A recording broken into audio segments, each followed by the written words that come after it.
Hujan deras mengguyur kota pada sore hari itu. Di depan sebuah hotel mewah bernama Grand Royal, seorang nenek tua yang lusuh sedang duduk di bawah kanopi depan lobi. Nenek itu bernama Bu Sumi, seorang wanita tua miskin yang sebatang kara, hanya membawa tas kecil berisi pakaian kumal dan sehelai kain untuk menghangatkan tubuhnya yang kedinginan. Satpam hotel, Pak Herman, melihat kehadiran Bu Sumi dan segera menghampirinya. "Bu, nggak boleh duduk di sini. Ini tempat untuk tamu hotel, bukan tempat untuk gelandangan," bentak Pak Herman dengan nada tinggi. Bu Sumi memohon dengan suara lirih. "Pak, tolong izinkan saya berteduh sebentar. Saya tidak akan mengganggu siapa-siapa." Namun, permohonannya tidak digubris. Pak Herman justru berteriak lebih keras, membuat beberapa tamu hotel menoleh ke arah mereka. Saat keributan itu terjadi, seorang pria bersetelan rapi keluar dari pintu hotel. Dia adalah Pak Arman, manajer hotel yang terkenal tegas dan dingin. Dengan tatapan tajam, dia menghampiri mereka. "Ada apa ini?" tanyanya dengan nada penuh otoritas. "Pak, nenek ini berteduh di depan hotel. Saya sudah suruh pergi, tapi dia tetap di sini," jawab Pak Herman. Pak Arman memandang Bu Sumi dengan sinis. "Bu, ini tempat eksklusif. Anda tidak bisa seenaknya duduk di sini. Kalau tidak mau pergi, saya akan panggil polisi," ucapnya dengan nada merendahkan. Mata Bu Sumi berkaca-kaca. Ia berdiri perlahan, tubuhnya gemetar. "Maafkan saya, Pak. Saya hanya butuh tempat berteduh sebentar," ucapnya sambil melangkah pergi di bawah hujan deras. Hari itu, Grand Royal Hotel menjadi medan konflik internal yang belum pernah terjadi sebelumnya. Selain masalah yang muncul dari pelayanan, suasana di antara staf hotel mulai memanas akibat insiden-insiden yang terjadi. Pak Rudi, direktur utama, memerintahkan audit besar-besaran setelah mendengar laporan tentang pelayanan buruk, kecurangan karyawan, dan insiden semalam. Tim audit menemukan banyak masalah yang sudah lama ditutupi oleh Pak Arman. Salah satunya adalah manipulasi data pengeluaran untuk menutupi kebocoran anggaran akibat pembelian barang-barang mahal yang tidak relevan dengan operasional hotel.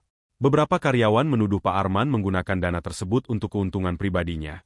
Hari pertama audit internal, setelah kedatangan Pak Rudi langsung menciptakan gelombang besar di dalam Grand Royal Hotel. Tim audit yang didatangkan dari kantor pusat mulai memeriksa semua dokumen keuangan, logistik, dan laporan operasional selama beberapa tahun terakhir. Awalnya, semua berjalan lancar, hingga satu persatu fakta mencengangkan mulai terungkap. Tim audit menemukan bahwa anggaran untuk kebutuhan dasar seperti perawatan fasilitas, pembelian perlengkapan housekeeping, dan bahan baku restoran seringkali dimanipulasi. Tanda tangan fiktif ditemukan dalam dokumen pengadaan barang, yang mengindikasikan adanya praktik korupsi di dalam tim manajemen. Misalnya, laporan menyebutkan pembelian alat kebersihan dalam jumlah besar, tetapi barang-barang tersebut tidak pernah sampai ke hotel. Saat ditanya, kepala bagian housekeeping mengungkapkan bahwa mereka seringkali terpaksa menggunakan peralatan lama yang sudah rusak karena pengadaan baru selalu tertunda. Kepala housekeeping juga menambahkan bahwa tanda tangannya dipalsukan dalam beberapa dokumen pembelian. "Saya tahu ini semua ulah manajemen atas. Tapi apa yang bisa saya lakukan? Kalau saya melawan, saya pasti dipecat," ujarnya dengan nada penuh frustrasi. Audit juga mengungkap adanya pembayaran bonus fiktif yang seharusnya diberikan kepada karyawan senior. Namun, dana tersebut ternyata dialihkan ke rekening pribadi yang terkait dengan Pak Arman dan beberapa oknum karyawan loyalnya. Para karyawan yang seharusnya menerima bonus ini merasa kesal dan marah, tetapi selama ini mereka memilih diam karena takut kehilangan pekerjaan. "Saya sudah bekerja di sini selama 10 tahun, tapi saya tidak pernah mendapatkan bonus sebesar yang tertera di laporan.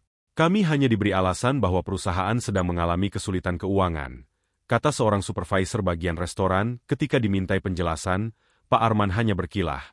"Semua kerjasama itu sudah sesuai prosedur. Saya hanya memilih vendor yang memberikan harga terbaik untuk perusahaan."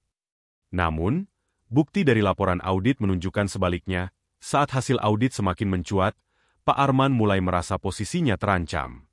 Ia mencoba berbagai cara untuk menutupi kesalahannya, termasuk memanipulasi beberapa dokumen tambahan dan mengintimidasi karyawan yang dianggap bisa menjadi saksi melawannya. Beberapa karyawan mengaku menerima ancaman langsung dari Pak Arman, baik secara verbal maupun melalui pesan singkat. "Kalau kamu buka mulut, kariermu di industri ini selesai," kata Pak Arman kepada seorang staf keuangan yang mengetahui banyak detail tentang manipulasi anggaran. Namun, ancaman itu justru semakin membuat karyawan bersatu melawan ketidakadilan. Mereka mulai berani memberikan kesaksian di depan tim audit, yang akhirnya mengumpulkan bukti-bukti kuat untuk melaporkan Pak Arman ke Pak Rudi. saat semua kekacauan itu terjadi, Bu Sumi datang lagi ke hotel. Kali ini, dia mengenakan pakaian sederhana tetapi lebih rapi. Salah seorang staf yang mengenalinya mencoba mengusirnya, tetapi Bu Sumi mengatakan bahwa dia ingin bertemu dengan Pak Rudi. Ketika staf melaporkan ini kepada Pak Rudi, dia segera keluar dan menyambut Bu Sumi dengan hangat. "Ibu, kenapa kesini lagi? Bukankah sudah saya suruh istirahat di rumah?" tanya Pak Rudi. Bu Sumi menjawab, "Nak, ibu tidak bisa diam saja setelah mendengar semua yang terjadi di sini. Hotel ini adalah impianmu. Jangan biarkan orang-orang seperti manajermu merusaknya." Pak Rudi terdiam. Kata-kata ibunya menyadarkannya bahwa masalah ini bukan hanya soal bisnis, tetapi juga soal menjaga nilai-nilai yang menjadi dasar berdirinya hotel tersebut. Pak Rudi memanggil Pak Arman ke ruangannya. Di sana, Pak Rudi menunjukkan semua bukti kecurangan, laporan buruk, dan rekaman CCTV yang memperlihatkan bagaimana Bu Sumi diperlakukan semalam. "Arman, apa yang Anda lakukan selama ini sudah melampaui batas. Anda bukan hanya merusak reputasi hotel ini, tetapi juga mencoreng nama saya dan keluarga saya," kata Pak Rudi dengan nada tegas. Pak Arman mencoba membela diri. "Pak, saya hanya menjalankan tugas sesuai standar hotel. Semua keputusan saya semata-mata untuk menjaga keuntungan perusahaan." Pak Rudi membalas dengan tajam. "Keuntungan? Dengan mengorbankan pelayanan, kepercayaan tamu, dan kehormatan manusia? Anda tidak layak memimpin hotel ini." Namun, sebelum Pak Rudi sempat mengambil keputusan, Pak Arman mengungkapkan satu fakta mengejutkan. "Pak, jangan lupa, saya tahu tentang transaksi ilegal Anda dengan beberapa investor gelap di masa lalu. Jika Anda memecat saya akan pastikan itu terungkap ke publik." Pak Rudi terkejut, tetapi dia tidak menunjukkan rasa takut. "Arman, Anda pikir ancaman Anda bisa menghentikan saya? Saya akan menghadapi semuanya, termasuk konsekuensi dari masa lalu saya. Tapi Anda? Karir Anda di industri ini selesai setelah pemecatan Pak Arman. Grand Royal Hotel mengalami masa transisi yang berat. Pak Rudi harus menghadapi dampak dari semua kerusakan yang ditinggalkan oleh manajernya, termasuk ancaman hukum dari tamu-tamu yang kecewa. Namun, dengan dukungan dari ibunya, Bu Sumi, dan tim baru yang lebih kompeten, Pak Rudi berhasil membangun kembali reputasi hotel. Setelah keputusan Pak Rudi di rapat darurat untuk memberhentikannya, Pak Arman berjalan keluar dari ruang rapat dengan langkah berat. Kepala-kepala departemen yang biasanya memujinya kini memalingkan wajah, sementara beberapa staf yang dulu takut padanya diam-diam bersorak dalam hati. Nama Pak Arman, yang sebelumnya dikenal sebagai manajer yang tegas dan berkuasa, kini runtuh dalam sekejap. Di dalam kantornya, Pak Arman duduk terdiam. Ia memandang tumpukan dokumen di meja yang selama ini ia gunakan untuk memanipulasi laporan keuangan. Ada rasa panas di matanya. Dia mencoba menahan tangis, tetapi tidak bisa. Air matanya tumpah begitu saja. "Apa yang sudah aku lakukan?" pikirnya sambil memandang keluar jendela. Pak Arman merenungkan semua keputusannya selama bertahun-tahun. Di awal karirnya, ia adalah seorang karyawan muda yang penuh semangat. Ia bermimpi membawa Grand Royal Hotel ke puncak kesuksesan.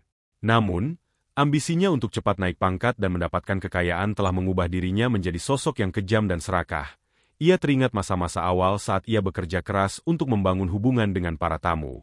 Ia teringat senyum para staf ketika ia memberikan penghargaan atas kerja keras mereka. Namun, semua itu kini menjadi bayangan suram dari masa lalu. "Aku terlalu buta dengan ambisi," gumamnya sambil memejamkan mata. Pak Arman juga tidak bisa melupakan kejadian semalam, saat ia mengusir seorang nenek tua di tengah hujan deras. Wajah Bu Sumi yang basah kuyup oleh hujan dan air mata terus menghantui pikirannya. Kini ia tahu, nenek itu bukan hanya ibu dari atasannya, tetapi juga simbol dari kemanusiaan yang sudah lama ia abaikan. Sebelum meninggalkan hotel untuk terakhir kalinya, Pak Arman memutuskan untuk menemui Bu Sumi. Ia tahu bahwa permintaan maaf mungkin tidak akan menghapus kesalahannya, tetapi ia merasa harus melakukannya. Pak Arman menemukan Bu Sumi sedang duduk di taman kecil di dekat lobi, ditemani oleh seorang pelayan yang membawa teh hangat untuknya. Dengan ragu-ragu, Pak Arman mendekat. "Bu, maafkan saya," ucapnya lirih. Bu Sumi menoleh. Matanya yang penuh kasih memandang pria yang kini tampak lelah dan hancur. "Nak, kamu tidak perlu meminta maaf kepada saya. Yang perlu kamu lakukan adalah meminta maaf kepada dirimu sendiri." Pak Arman menundukkan kepala. Rasa malu menyelimutinya. "Saya tidak pantas mendapatkan pengampunan, Bu. Apa yang saya lakukan selama ini, Saya telah mengecewakan banyak orang, Bu Sumi tersenyum tipis. Setiap manusia pernah membuat kesalahan. Nak, yang penting adalah bagaimana kamu memperbaikinya. Tidak ada kata terlambat untuk berubah. Meski kamu harus memulai dari awal lagi, kata-kata Bu Sumi membuat Pak Arman menangis untuk pertama kalinya dalam bertahun-tahun. Ia berjanji dalam hati untuk mencoba menebus semua kesalahannya. Meskipun ia tahu perjalanan itu akan panjang dan penuh tantangan, sementara itu, Grand Royal Hotel perlahan bangkit dari masa-masa sulitnya. Pak Rudi bekerja keras untuk membangun kembali kepercayaan tamu dan menciptakan budaya kerja yang lebih sehat di hotel tersebut. Ia sering berdiskusi dengan ibunya, Bu Sumi, yang kini menjadi sosok inspiratif bagi semua karyawan di hotel. Setiap kali ada tamu yang merasa kecewa atau karyawan yang merasa tidak dihargai, Bu Sumi selalu berkata, "Ingatlah, hotel ini tidak dibangun hanya untuk orang-orang kaya. Tempat ini adalah rumah bagi siapa saja yang membutuhkan kehangatan dan perlindungan." Pak Arman mungkin telah pergi, tetapi pelajaran dari kesalahannya tetap menjadi pengingat bagi semua orang di Grand Royal Hotel. Kesuksesan sejati bukan hanya tentang keuntungan, tetapi juga tentang bagaimana kita memperlakukan sesama manusia.